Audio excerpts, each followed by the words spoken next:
My husband skipped our 5th anniversary dinner. I sat alone at a clean table while he whispered sweet lies to another woman, thinking I didn't know, thinking I would cry and wait. But when he came home, he found something he never expected: a house as empty as his promises. The restaurant smelled of vanilla and fresh roses, and the flickering candlelight cast golden hues across the empty chair in front of me. A bottle of expensive red wine sat between the untouched dinner plates, its deep crimson colour matching the lipstick I had carefully applied an hour earlier. The table was set for two, but only one seat was occupied. Mine. The waiter approached cautiously, his eyes shifting to the vacant chair before settling on me. "Would you like me to keep the food warm a little longer, ma'am?" I gave him a polite smile, though my hands tightened around the silk napkin in my lap. "No," I said quietly. "He'll be here soon." I lied. Justin wasn't coming. I had known that even before I made the reservation. Yet, I sat there, staring at my reflection in the gleaming silverware, forcing myself to relive the memories of what our marriage used to be. 5 years ago, Justin and I had vowed to stand by each other through everything. I remembered the way he had looked at me on our wedding day, his hazel eyes filled with love, his fingers trembling as he slipped the ring onto my finger. He had whispered forever, like it was a promise written in the stars, and for a long time, I believed him. The first 4 years of our marriage were everything I had dreamed of. We weren't the couple who needed extravagant gestures or over-the-top declarations of love. No, our love was in the small things.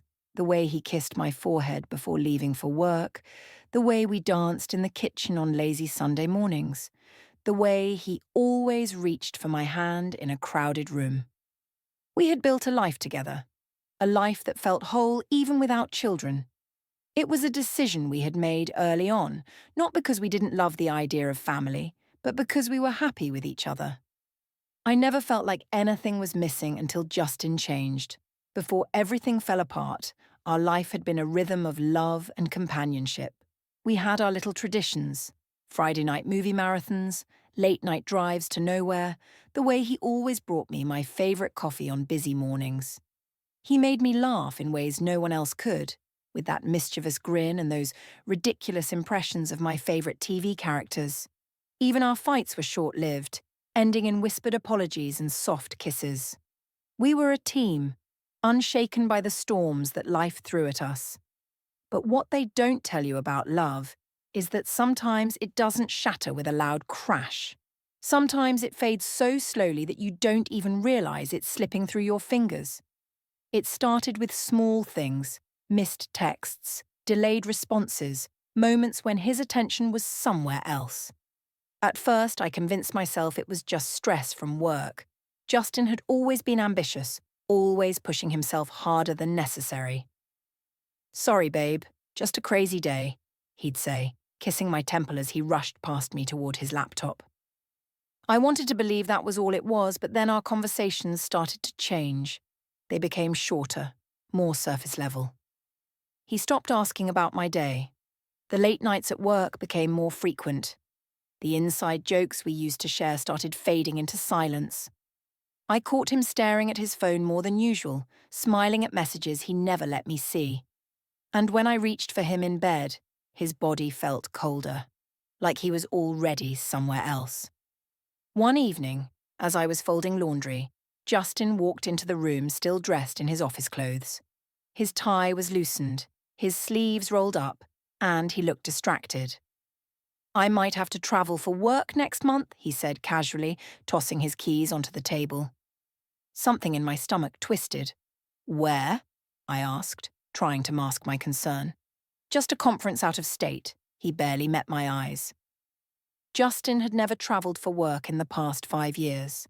His company only sent employees out of town, and when they did, it was always pre-planned months in advance. I knew this because I used to be the first person he told about anything work-related. He walked into the bathroom before I could ask more, but as the sound of the shower filled the silence, I picked up his phone from the counter. It was locked.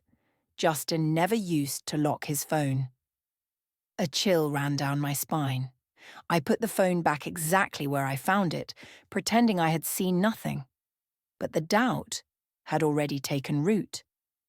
That night, I curled up next to Justin, searching for the warmth we once had. I traced my fingers along his arm the way I always did when I needed reassurance. He didn't pull away, but he didn't pull me closer either. "Are you happy?" I asked softly. There was a long pause. "Of course I am," he finally said, pressing a brief kiss to my forehead. But his voice lacked the certainty it once held, and that was the moment I knew. I didn't have proof, not yet, but I didn't need it. My marriage was slipping away, and for the first time I wasn't sure if I could hold on. I lay in bed staring at the ceiling, listening to the quiet hum of the house around me. The bedside clock glowed 12:17 a.m. Justin still wasn't home. I reached for my phone, hesitating before tapping the call button. The line rang once, twice, then went straight to voicemail. My chest tightened. I set the phone down on the nightstand and exhaled slowly, trying to ignore the weight pressing against my ribs. I told myself I wouldn't do this, wouldn't let my mind spiral every time he worked late. But this wasn't just late. This was different. Something had changed, and no matter how much I tried to deny it, I felt it deep in my bones. At first, I had convinced myself it was nothing. Work had been stressful for Justin. He had more responsibilities, more deadlines. He had always been ambitious, always pushed himself harder than necessary. But then, the late nights became more frequent, the excuses more rehearsed, and the worst part, the way he spoke to me about it, calm, collected, completely unbothered. "Babe, I told you we're on a huge project right now," he had said last week when I asked why he had been coming home past midnight. I had nodded, forcing a smile. "I just miss you, that's all." And I did. I missed him. I missed us. But he had only given me a distracted kiss on the forehead before grabbing his laptop and heading into the other room. It wasn't just the late nights. It was everything. Justin used to be warm, affectionate, present, even on his busiest days. He always found little ways to remind me I was loved. A quick text during the day, a lingering touch as he passed by, an inside joke whispered into my ear in a crowded room. But now, it was different. The kisses were still there, but they were automatic, barely more than habit. The words "I love you" were spoken, but they felt empty, like he was reciting lines from a script. And worst of all, he had stopped seeing me. I tested it one evening. I stood in the kitchen while he sat on the couch scrolling through his phone. I didn't say anything. I just stood there, waiting for him to notice. Minutes passed. Nothing. When I finally spoke, he glanced up briefly before muttering a short response, his eyes never fully meeting mine. Something inside me cracked. The silence between us wasn't comfortable anymore. It was heavy. I tried bringing it up once. "Are we okay?" I asked softly, one night as we lay in bed. Justin didn't answer immediately. He let out a long breath, rubbing his temples. "Rach, I'm just stressed, okay? Work is insane right now." I wanted to believe him, but the way he said it, the way he brushed me off so easily, made my stomach twist. Before, he would have talked to me. He would have shared his stress, his frustrations, his plans for the future. Now, he just existed beside me, like I was another piece of furniture in the house. And that was when I knew. He wasn't just tired. He wasn't just busy. He was pulling away. I had always trusted my instincts, and right now, my instincts were screaming at me. Justin was hiding something. It wasn't just his absence or the way he barely looked at me anymore. It was the small things. The way he always kept his phone face down on the table. The way he suddenly had a password on it when he never had before. The way he would smile at his screen, a soft, secretive smile he hadn't given me in months. I tried to tell myself I was overthinking, that I was just insecure, but deep down I knew better. Something was wrong, and if he wasn't going to tell me the truth, I had no choice but to find it myself. I sat in my car, gripping the steering wheel so hard my knuckles turned white. The name on the door in front of me read, Michael Harrington, Private Investigations. I had been staring at it for 5 minutes, debating whether I was really about to do this. Hiring a private investigator felt extreme, like something people did in movies, not in real life, not in my life. But Justin had left me no choice. I wasn't the kind of woman who snooped through her husband's things. I wasn't the kind of wife who played games or made accusations without proof. But I also wasn't a fool, and I refused to be lied to any longer. Taking a deep breath, I opened the car door and stepped out. This was it, the moment before everything changed. Because once I walked through that door, there would be no more pretending, no more excuses, no more lies. Only the truth. And I was finally ready to face it. The cold air hit my face as I stepped out of the investigator's office, my hands gripping the folder tighter than necessary. The weight of it pressed against my chest, heavier than it should have been. Inside were pictures, timestamps, and undeniable proof of what I had already known in my heart. Justin wasn't working late. He wasn't exhausted from meetings or drowning in deadlines. He was with her, a woman I had never met, a stranger who somehow knew my husband in ways I no longer did. The images weren't just proof of an affair. They were a funeral for the marriage I thought I had. But even as I sat in my car, staring at the stack of evidence in my lap, I found myself hesitating. A small, foolish part of me still clung to something fragile and aching inside, hope. Maybe I was wrong. Maybe there was an explanation. Maybe... I closed my eyes, exhaling slowly. I needed to see it for myself. I didn't sleep that night. Instead, I spent hours planning something I wasn't even sure I could go through with. Our 5th anniversary was only days away. 5 years of marriage, 5 years of love, laughter, and shared dreams. And now 5 years ending in betrayal. But I wouldn't let it end on his terms. So I did something reckless, something desperate. I planned a grand anniversary dinner, one last elaborate attempt at salvaging the remains of what we once had. I made the reservations at one of the most luxurious hotels in the city, the kind of place Justin and I used to dream about when we were younger, when we didn't have the money but had each other. I called ahead, making sure every detail was perfect. The private dining room, the candlelit table for two, the expensive wine I knew he loved. I wanted to believe that if he showed up, maybe, just maybe, there was still something worth saving. But deep down, I knew better. The afternoon of our anniversary, I stood in front of the mirror, adjusting the bracelet Justin had given me on our first anniversary. My reflection stared back at me, a woman who looked composed, but whose heart was breaking in slow, quiet cracks. I took a deep breath, picked up my phone, and called him. The phone rang twice before he answered. "Hey, babe," he said, his voice smooth, practiced. "What's up?" I gripped the edge of the dresser. "Happy anniversary." There was a pause, just a second too long. Yeah, happy anniversary," he said quickly, like it had just slipped his mind. "Listen, I meant to tell you. Work's a mess today.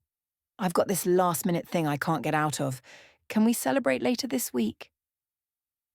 His voice was effortless, as if he had rehearsed the lie 100 times before saying it out loud. I swallowed hard, keeping my voice steady. "You're at the office." A sharp, bitter laugh bubbled up inside me, but I pushed it down.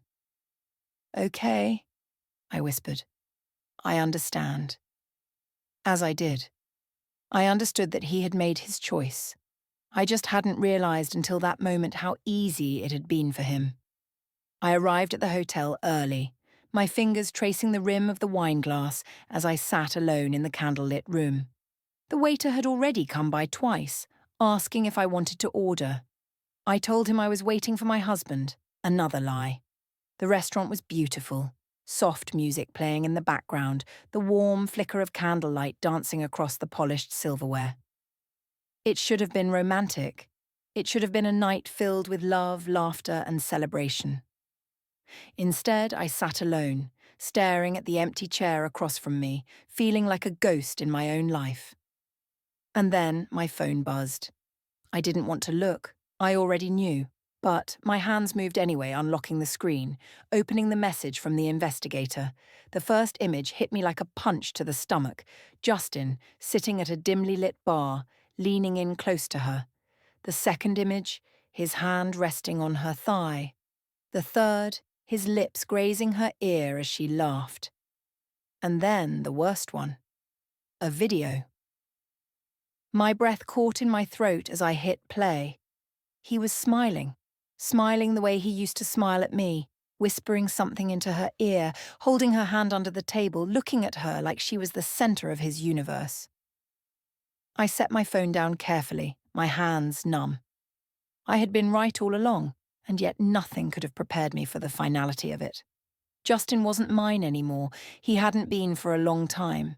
Strangely, I felt calm. There were no tears, no heartbreak, no gut-wrenching agony like I had expected. Just a cold, eerie stillness inside me. Because now I saw it clearly. Justin had already left me, he had just forgotten to tell me.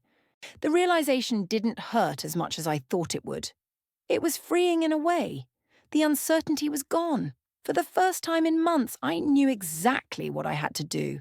I wasn't going to beg. I wasn't going to scream or demand answers he would never give me. I was going to leave. And this time, he would be the one coming home to an empty house. I stood up, smoothing the fabric of my dress as I placed a few bills on the table. The waiter rushed over, concern etched on his face. "Mom, is everything all right? Your husband?" "He won't be coming," I said simply. I turned and walked out without looking back. My next steps were already mapped out in my head. I would go home, pack my things, and disappear from his life before he even had a chance to realize what had happened. I wasn't going to waste another second waiting for a man who had already replaced me. And when he finally came home, expecting a wife who would cry and forgive him, he would find something else instead. A house as empty as his promises. The heels of my shoes clicked against the marble floor as I stepped out of the restaurant and into the crisp night air. A gentle breeze brushed against my face, but I barely felt it. My hands were steady. My heartbeat was not. I had spent the last 2 hours sitting at that table, watching the candle burn down, watching the wine breathe in its glass, watching the anniversary that never was slowly collapse in front of me. I felt every moment of it, the weight of betrayal settling into my bones like something I could never shake off. But now, it was time. I pulled my phone out of my bag and scrolled through my messages, stopping at the last one from the private investigator. The proof was there. All of it.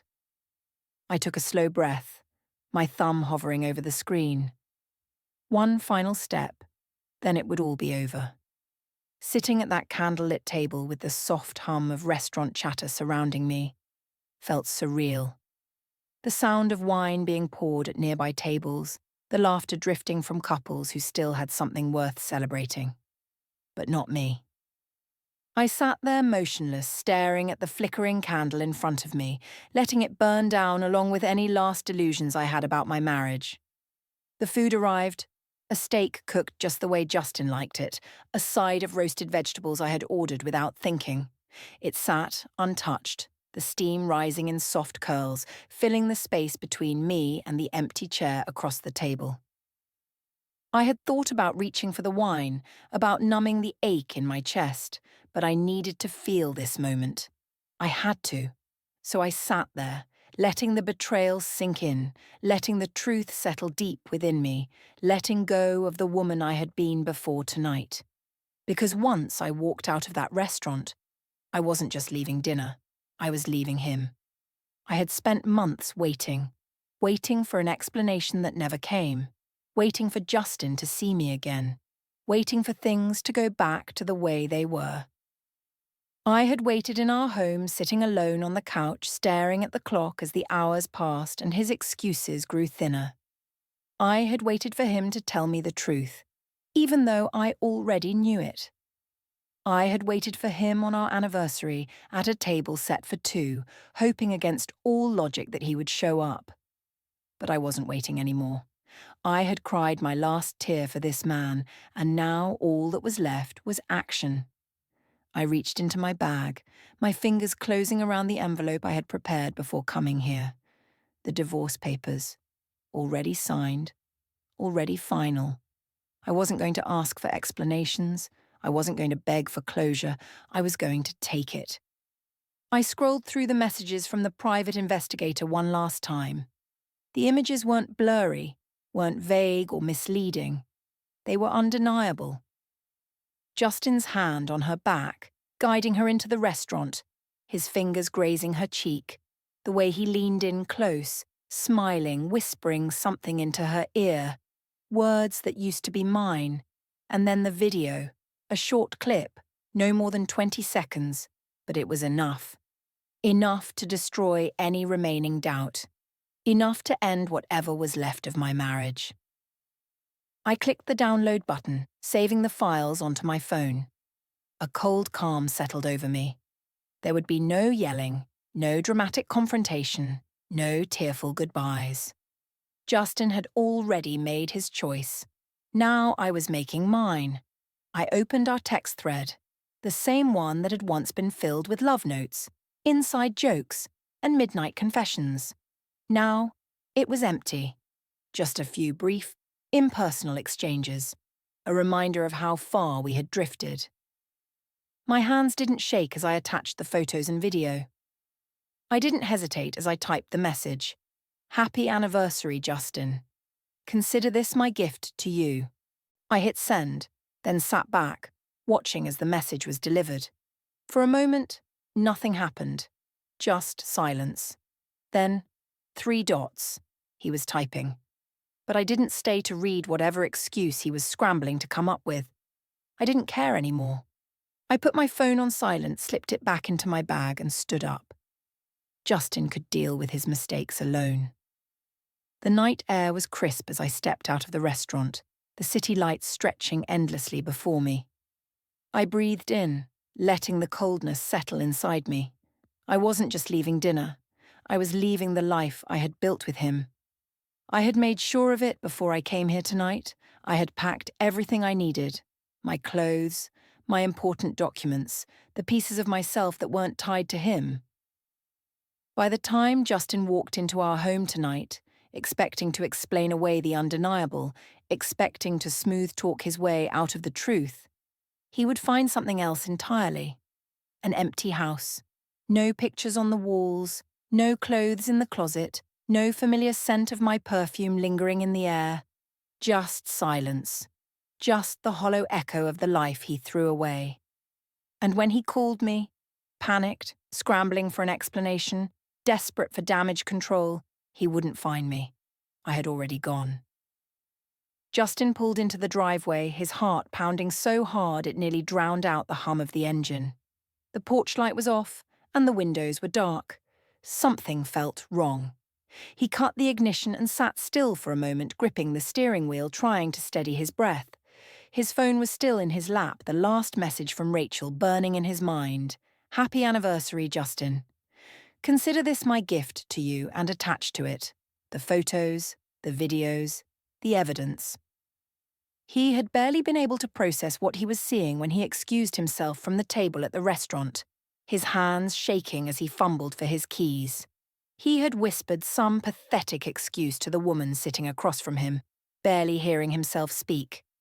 Now, as he stared at the front door of his house, their house, a deep, unfamiliar dread settled in his chest.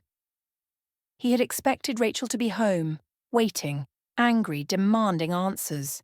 He had prepared himself for a fight, for begging, for whatever it would take to smooth things over. But he wasn't prepared for this. The door creaked open, and a rush of cool air met him. The house was silent, not the usual kind of quiet, the peaceful kind that settled after a long day. This was different. This was empty. Justin stepped inside, his shoes echoing against the hardwood floor. He reached for the light switch, flicking it on. His breath caught in his throat. The walls were bare. The console table near the door where Rachel always kept a small vase of fresh flowers was empty. The couch, the bookshelves, the carefully placed decorations that Rachel had picked out over the years, gone. His throat tightened as he stepped further in. The picture frames that had once lined the hallway, wedding photos, candid shots from vacations, the little pieces of their life together, were all missing. It was as if Rachel had never lived here at all. Justin moved through the house, room by room, his heartbeat rising with every step. The bedroom door was open, the closet doors wide apart, empty. Rachel's dresses, her shoes, the delicate jewelry box he had given her on their first anniversary, gone. The bathroom, once cluttered with her perfume bottles and makeup, was wiped clean. The faint scent of vanilla, the scent that had always reminded him of her, was missing. The kitchen, too, had been stripped. The magnets that once held grocery lists and silly notes on the fridge were no longer there. The coffee mugs she used every morning vanished. Justin swallowed hard, stepping back, his hands gripping his phone. It wasn't just that Rachel had left. She had erased him. Erased them. Like they had never existed. His legs felt weak as he sank onto the edge of the bed, or what used to be their bed. It didn't even feel like his anymore. Rachel hadn't just packed her bags in a hurry. She hadn't left in anger, shoving things into a suitcase in a fit of rage. This was carefully planned, methodical. She had made sure he knew, made sure he understood that she wasn't coming back. His eyes flicked to the nightstand where a single white envelope sat on top of it. His fingers trembled as he reached for it. Inside were the divorce papers, already signed. No notes, no explanations, just an ending. A final, unforgiving ending. Justin exhaled shakily, pressing his hand to his forehead. He had never thought she would actually leave. Not like this, not without a word. His phone slipped from his grip, landing on the bed beside him. He leaned forward, elbows on his knees, staring at the floor. He had imagined so many different scenarios on the way home. Rachel screaming at him, throwing things, demanding to know why. But this silence was worse. There was no fight, no last-minute pleas, no chances. Just emptiness. He ran a hand over his face, his chest tight. He could still hear the echo of Rachel's voice in his head, the way she used to say his name, the way she used to laugh. The house had always been full of her, and now it was just him. He had never felt so alone. His phone buzzed. For a brief, foolish second, hope flickered inside him. He snatched it up, praying for a message, a chance, anything, but it wasn't Rachel. It was the other woman. "Hey, everything okay? You left so suddenly." Justin stared at the screen, a bitter taste in his mouth. Suddenly, he felt sick. He stood abruptly, pacing the length of the room, his thoughts a mess, tangled between regret and realization. Rachel hadn't needed to scream at him. She hadn't needed to demand answers. She had known that the moment he walked into this house, empty, lifeless, stripped of everything they had built together, he would understand. And he did. He had lost her. Not just in the way people lose each other over time, not in a way that could be fixed with apologies or promises. This was permanent. This was his fault. And the worst part? Rachel wasn't coming back. Justin's breath was uneven as he stood in the middle of the empty kitchen, his pulse pounding in his ears, drowning out the silence that surrounded him. The house, their home, was nothing but a hollow shell now, stripped of life, stripped of her. His gaze landed on the only thing left behind. A single white envelope sat on the kitchen counter, perfectly centered, almost mocking in its simplicity. It didn't belong there. Nothing belonged there anymore. Justin swallowed, his throat dry as he took slow, hesitant steps forward.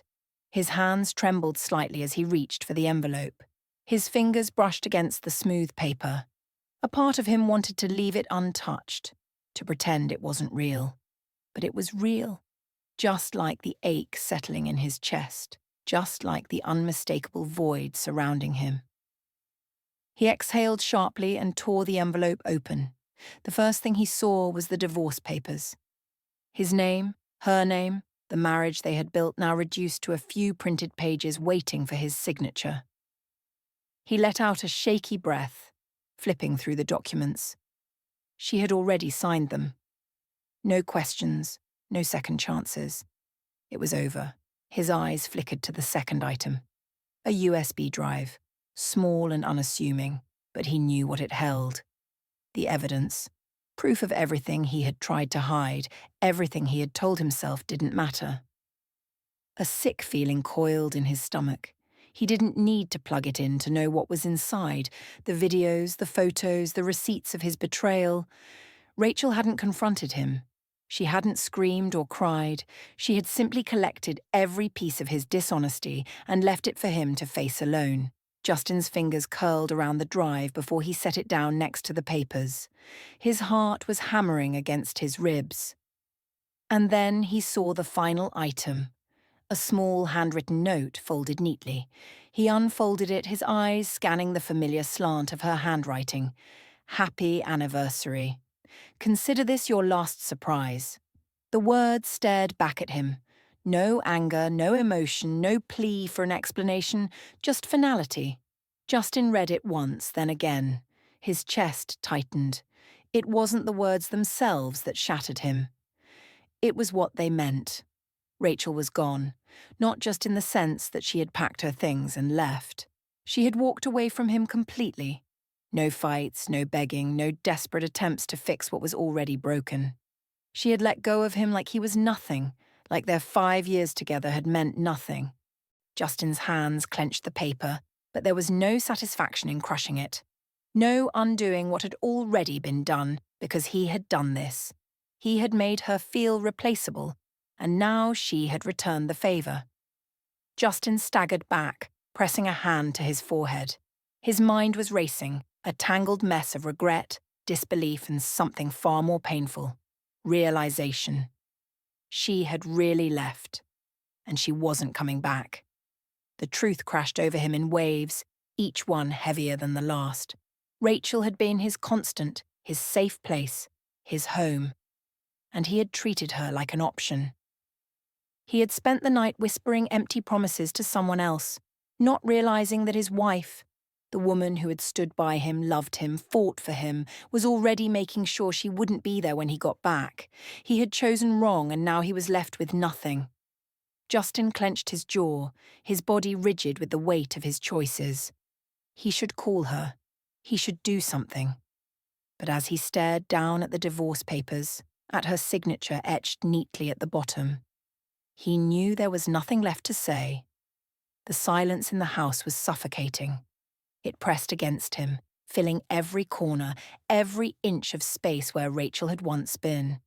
The house had always been theirs, filled with her laughter, her warmth, the soft hum of her presence.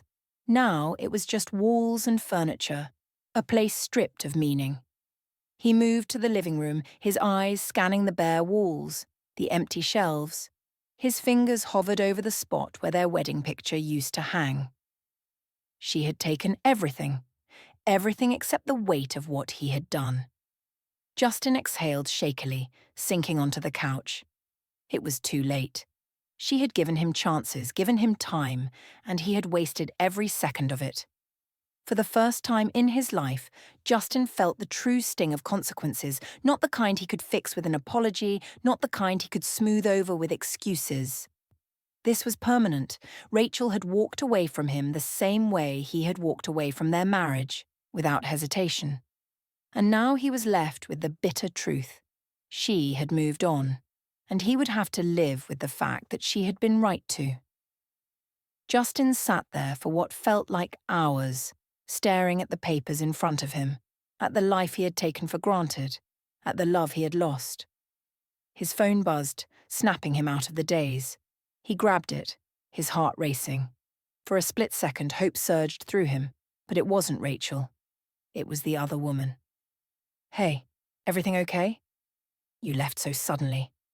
Justin's grip tightened around the phone, his stomach twisting. She didn't matter. He had never mattered. He had risked everything for something so meaningless.